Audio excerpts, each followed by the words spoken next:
সরস্বতী, তোমার নামে আমি একটা অ লিখি। বাহ, বলো মা সরস্বতী, আমি তোমার নামে আবার একটা আ লিখি। বলো মা সরস্বতী, আমি একটা ক লিখলাম। সরস্বতী মা, আমি তারপরে একটা খ লিখেছি। হ্যাঁ, বলো মা সরস্বতী, আমার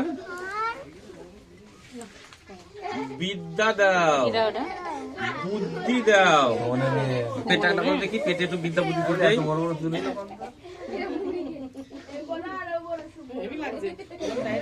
বলো মা সরস্বতী আমার, এটা দু হাতে ধরো দিন এখানে। বলো মা সরস্বতী আমার ভক্তি দাও, দিয়ে প্রণাম করো। ও সরস্বতী ঠাকুর পায়।